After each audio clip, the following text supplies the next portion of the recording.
So this is part 2 of the do's and don'ts of the timing service, the upper timing service on the Audi 3.2 FSI engines. Now, in my last video, I was saying that I couldn't figure out what was going on with the tensioners exactly, but I kind of had an idea of it, and I thought about it some more and took some more stuff apart.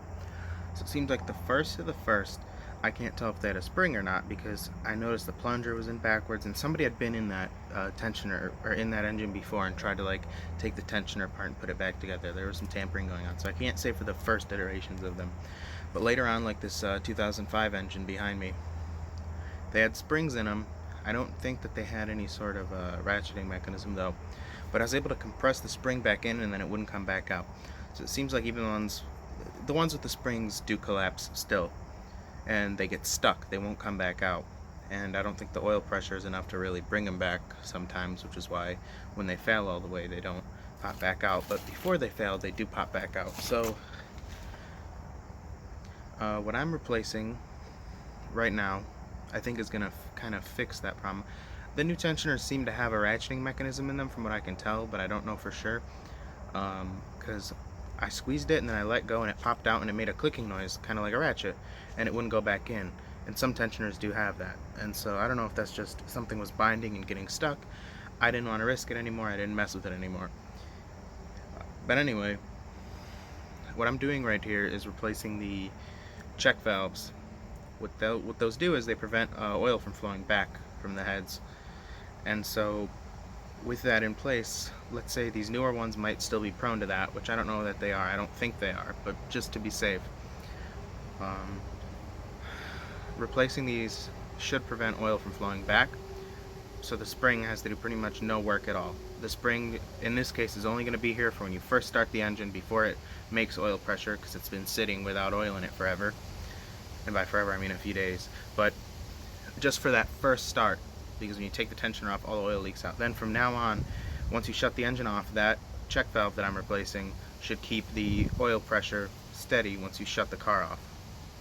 It should keep the tensioners pushed out, but we'll see if that works or not. How I did it, not the right way. I'm doing this on an engine hoist. This I'd say is probably easier to do in the car, to be completely honest. But basically, you've got all these bolts around the intake manifold. These are T30s. This is a T20. Just take them out. And then you've got some vacuum lines that are going to run to your variable intake actuators. So just pop those off.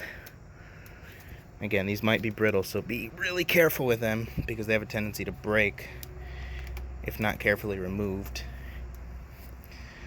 You've got these vacuum lines here, and then you have a vacuum line here. There's a few other ones that branch off from it, but you're going to want to get them off before you finish removing it, otherwise you'll break them. And you're going to have to deal with brittle plastic everywhere. So just be careful with that. I'd film it, but I need 2 hands to take these off without breaking anything.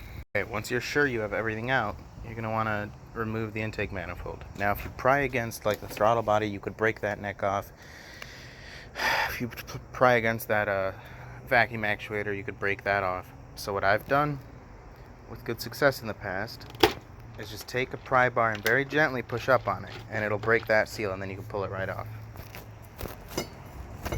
Alright, once you open it up, don't be alarmed. You're going to see probably a pool of either oil or coolant, in this case probably a mix of both, surrounding this separator. That's normal. In fact, this job is going to fix that problem too. Now, once you've gotten this easily taken apart, doesn't hurt to try to replace the gasket for this either, but I'm not going to get into that. Now, I'm just going to show what you have to take apart to get deeper into this engine. First thing is this tube. Now I have a replacement for it because this one's broken, and I've also modified them before, where I've cut them here and with a hose clamp put a rubber hose that goes right into the valve cover, and I've had pretty good luck with that. That's what my 08 has, and it's fine. So if you break them, don't panic. It is fixable, but yeah, just be careful with these because they break super easy. Alright, so you're going to want to take this bolt out, and sometimes You don't have to back it out all the way. Sometimes it'll get stuck in there, the threaded portion. You could pull up on it and take it with it, but it doesn't always work.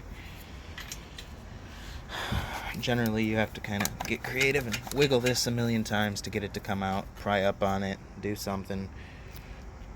Also, cut this zip tie because your knock sensor harness runs across it. Alright, one thing to watch out for here that's kind of important is these things, they go in the bottom of the intake manifold. They tend to fall out when you remove your intake. So make sure it doesn't fall from the upper intake into the lower intake because it'll get sucked into the engine, and you're going to have a really bad time if that happens. You're probably going to need a new cylinder head at best, or at the best, and at the worst, engine rebuild. So you can see where this one came from here. It's off of one of these guys. So I'm just going to press it back in. It's not like I'm reusing this intake manifold because they messed it up, the throttle body, and it's easier to just put a whole intake on it because I already have it taken off than to change the throttle body. So anyway, I've gotten this piece disconnected, so I'm going to swing this up and out of the way. You're going to have some clips and stuff to fight with, but once you get it out, for the most part, it's pretty self-explanatory. So I'm just going to shove it out of the way and worry about that later. Okay, and now I'm going to take out all of these retaining screws for the fuel rail. Now, you're probably going to be able to get away with, when you take these off, just swinging this out of the way, undoing that bolt, and then undoing that bolt. And these two can stay together, and you can just bend the line up. Okay, now what you're going to do is get a 15 and a 17. Sorry, 14. This is a 14, and then all of these are 17s. And I've also kind of peeled this line away. Don't bend it too far out from where it was originally, because you're going to have a very hard time putting it back if you do that. Ask me how I know. So you're just going to want to pull these back, and yeah, fuel's probably going to spill out. Wear gloves. And basically, you're going to want to free these lines up. Okay, I'm going to move this one out of the way. Now I can access this bolt, and I can already get to that bolt. That way we don't have to undo these two lines and have them go out all over the place. It just kind of makes it a little easier to work on. And then after that, what you're going to want to do, I'm saying that a lot, is loosen this connector, or this, sorry, not the connector, this sensor. It's a fuel pressure sensor for the high pressure side. And what you're going to want to do, set it again, is rotate this about 180 degrees so you can get to the connector, peel it off. You should have just enough space to slide it back once this line is out of the way, but you might not, because there's a few different designs of oil separator over the years, and some are taller than others. Some of them have the PCV valve built into them and they stick up, and then you won't be able to without rotating the whole thing with the harness on it. Alright, and we're almost where we need to be now. Before you open it, clean up that whatever liquid, whether it be oil or gas or coolant, probably a mix of all three, like in this case, that's in the valley, because when you open it, you don't want that getting into your crankcase. Not that you'll be reusing the oil, but you're not going to get it all out. So if it's just coolant or oil, I use a vacuum, but both of those can be flammable in certain instances, and being brushed motors are the most common kind on vacuums, I wouldn't recommend that. That's just what I do, but I do stupid things. Also, it's gasoline and it's under pressure, so wear safety glasses and prepare to be sprayed when you take these lines off. That's another thing. Even with it disconnected from the engine, this is a GDI engine, so you have an injection pump that builds pressure. So on the inlet side of the pump, you know, if the line's already off of it, in the case of this junkyard engine, there's not much, but on the outlet side, there's still pressure built up in those lines. So I've got them out, kind of bent out of the way. Again, you don't want to bend them much more than they are, like as little as possible, because they're stainless steel lines, I'm pretty sure. And they don't seem very easy to put back. They don't bend very well, so I can't tell if these are stainless, actually. Whatever they are, they're not easy to put back. Okay, I have my fluids cleaned up, so now I'm going to remove this coolant pipe. This goes to the heater core. Oh, that's great.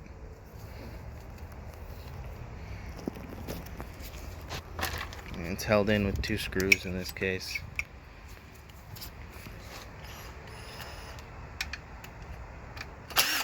There's plastic ones and metal ones. I don't know if they have change. I would think the metal one's kind of an upgrade, considering I've had a plastic one shatter and almost leave me stranded. So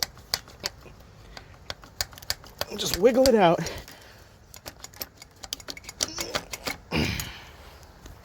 That might need the pry bar.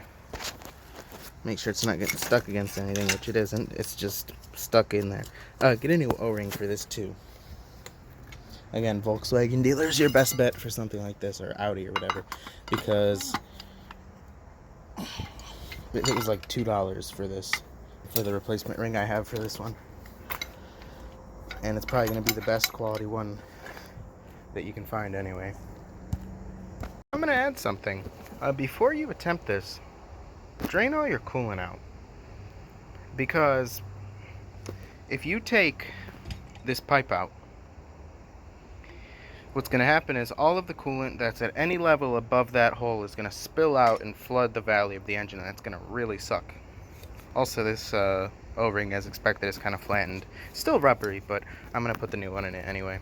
Okay, so now I'm deep enough in where I can take the actual oil separator off. Now, one of the things you want to do is make sure you don't drop these bolts into the engine, because this is opening up not quite into the crankcase, but there's ways for stuff to still get in, and you'll see that in a minute. Just take these bolts out. Now, I don't know if you're technically supposed to reuse these or not. I'd imagine no, but oops. And make sure that you don't have any dirt or anything, which I went through and cleaned it up, because if that gets into that part of the engine, it's terrible to clean out. It's a pain. Also, these harnesses, they're very easy to break. I would try to tuck them off to the side and don't pull on the injector ends, because the side of the connectors will crack and then they'll back themselves off while you're driving. Don't do that. I found that out the hard way. Learn from my mistakes. That's what these videos are for more than anything. I'm just going to find something to pry against this piece and it should pop off. Probably going to need a pry bar for this one. Yeah, pry bar is kind of important on this type of stuff. Just pull up on it. Make sure you don't pull side. Don't push it sideways though, because you'll mess up the threads. And I see I missed a bolt. That's probably why it was so hard to get off, because this is considering this is just a metal crush gasket and not something sticky like rubber, I would have thought that this would come off. Yep, just like that. Super easy. You're gonna have to do some wiggling around, but it's probably, you know what? I'm gonna take these out. Yeah, change of plans. I'm taking the bolts out. Alright, I had to wiggle it a little bit, but I got it out. Something to keep in mind, again, is that those connectors on the injectors are super fragile, as are the bodies of the injectors themselves, and they will snap right off. Seriously, I've broken a plug off before, and I had to change the whole injector. Don't do that. So, be extremely careful, number one. Number two, make sure you clean around it before you put it back. Because what's going to happen is you're going to get sand in there and it's going to ruin something if you don't. Because that's pretty much what all this is, just dirt and oil mixed together, this gunk around it. It's like a moat of engine destroying stuff. Normally you're only going to see this one harness here and here, and it's going to have 3 injector plugs, a plug for the injection pump, and a fuel pressure sensor. And on this side it's literally just going to be injector plugs. Sometimes you're going to see 2 more connectors that either don't connect to anything, or it's just pins for a connector that are taped together. That's factory. When I first saw it, it had come apart under the intake manifold, and it looked like somebody cut a connector apart and freaked out and didn't know where to plug it back in and just taped it up and shoved it under the intake manifold. Because when I opened it, all I saw was loose wires. That's normal. If they've come loose, just tape them back with something insulating and resistant to heat and oil and whatever, and leave it. It's factory. It's supposed to be like that. They don't plug into anywhere. At least not on this version of this engine. It's there for a reason, obviously, but If you run across it unplugged, and it's like a BKH motor like this, chances are that you're not going to need anything to do with it. What we're here to replace is this gasket, which whatever, we'll get to that. But these two check valves, these are very important. At least I think they are. Alright, now these with an 8mm Allen key, just unscrew and you should expect to see oil spill out. If not though, it's probably not that big of a deal. But here they are. This is the parts that we're replacing. You know, you'd think it'd be easier to put it on the outside of the engine, somewhere easily accessible, not directly here, but what do I know? In hindsight, I probably should have done a better job of cleaning this valley up before I put it back together, but we're here. Anyway, make sure that you have like not a single speck of contamination anywhere when you put these new ones in. And I bought the genuine Volkswagen ones. Again, I don't know if this fixes the issue for sure. I've found guys, not on the 3.2 forums, but on the 4.2, which is a very similar engine, who were saying that they did this and it fixed their problem. And I mean, it kind of makes sense when you think about it again, because even though it has a spring, it's still kind of susceptible to collapse if it doesn't have pressure when it starts, and sometimes it gets stuck, hence the rattling. It's the same concept between the 3.2 and the 4.2, so they both have the same issue, although the 4.2 has different check valves in this. They don't look the same. At least the version I read about. There's a few different posts, but I couldn't find anything about the 3.2. I'm sure it's out there, I just didn't look enough. Open up this other one, and again, these are made by Volkswagen. Like, these are actual, the legit ones. This is not a part you want to cheap out on. Look, they're $70 each. The cheapest you can find for Volkswagen genuine ones, and there's aftermarket no-name ones for, I don't know, 15, 16 bucks. Don't let that tempt you. You see how difficult of a job this is. Even out of the vehicle, you don't want to do that, trust me. Just get the real deal. Okay, they're in. I couldn't find torque specs on it either. I found kind of conflicting info between, some said 20 newton meters, some said 10 newton meters. I don't know. I really don't know, which is between like roughly 7 and 15-ish. Technically 14 point something, but still foot-pounds. So I'm just gonna tighten them down and hope for the best here. New check valves are installed now. I torqued them down. So now it's gonna be a case of making sure that nothing spills over into there when I put the intake back together, I guess the oil separator, and then cleaning this up as well so nothing falls off of it because there's some dirt. And then I can put the gasket on it and torque that down too. That went a little smoother than I expected it to. So it is a crush style gasket, meaning any crease or scratch you put on it would probably render it useless. So what you want to do is hold it up against the flange of the separator, this cover here, and put this edge of it in first, slip it underneath the injector plugs, and then you want to push in as hard as you can and go down here. Also, I took this check valve out. There's another one. I think that's what this is anyway, because when I took it out, even though it seems to be kind of through, I don't see light going through it, and fuel sprayed out some more. So take that out before you even remove it. But with all that being out, you have to kind of wiggle it and slide it back and forth, but you can get it in. Make sure you have the gasket on the right way. It would suck to go through all that and then have to put it back. So now I'm going to line up the bolt holes with the gasket, at least 3 or 4 I'm going to say, and then start driving them in. Now it's really starting to look like it's going to rain, so I have to hurry up. Essentially what I've done here is finished bolting it in. I torqued everything down to 9 newton meters. I couldn't find like the specific torque spec for it, but everything on this engine is 9 newton meters, and anyway, just went in a crisscross pattern. I said that wrong. I did find the torque spec for it. It was 9 millimeters or newton meters to from what I could find, but I couldn't find the exact order to do it in, so I just did it in a star pattern. Now I'm just tightening these back. Now these lines, tighten them within reason. I don't know what the proper torque specs for these are, but they're flare nuts. So remember, it's not the threads that are doing the sealing. They have an end that's rounded off that goes in, so they don't have to be incredibly tight. Just, I get them down snug and a little more till they stop but not past, kind of deal. But don't go too loose, because it can also start a fire, and you're not going to know before it catches on fire, because it's going to be in the spot of the engine where you can't see. Alright, so take a look at the old one on the left and the new one on the right. If you don't think it's necessary to change these O-rings, this is why it is. Look at how much fatter the new one is, and it's round instead of squared off. Which one do you think is going to seal better? So we're definitely putting this one on the pipe. I made a mistake here, which I shouldn't have, because I should really know better after doing this before. Don't do the right side fuel lines until you get the coolant pipe in, or else it's just not going to fit. And put a little bit of grease on this so it doesn't roll when you put it in, or dish soap or whatever. I don't know what happened to the footage I had, and as you can see, my camera's not in the best condition at this point, but I lost everything that happened after that. So all I'm going to say is a few tips after putting it together. So number one, be gentle with everything upon reassembly. Don't cross thread anything, don't force anything, because there's a lot of plastic pieces and connectors that break. Another thing is when you're putting the fuel lines on, don't thread one bolt in and then shape the rest of the line.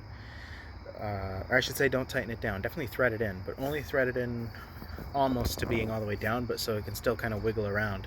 Because if you have one tightened all the way down and it's not in the exact factory position, or even a little bit out of it, you're not going to be able to get the next piece down without potentially cross-threading the bolt, because you're going to have that bracket pushing against it. Don't tighten everything too tight. I don't know the torque specs for the fuel rail. I couldn't find anything on it. I'm sure it's out there. I just hand tightened it, but I'm not saying you should necessarily do that, because it can become a fire hazard if you do it wrong and it leaks. There's a lot of stuff. This is a very big job to do on an engine that's this complicated, and so there's a lot of stuff that, you know, you carry that sort of responsibility when you're working on it to do it safe, especially if you're doing it for someone else, but even yourself. It's not something to play with when it comes to fuel lines. Things can go very wrong. I've had leaky fuel lines almost start fires. It's not fun, and it's a smell you'll never forget. I mean, the car's running now, so that's good. I wish I could have found the rest of that footage, but I don't know what happened. The car is back together and it works. So when your check valves are working and your tensioner is in good condition, there should be no rattle before it starts. It should sound exactly like this. It's right on, like turned right on, didn't have any rattling, didn't have any clattering. What is normal, if you listen closely,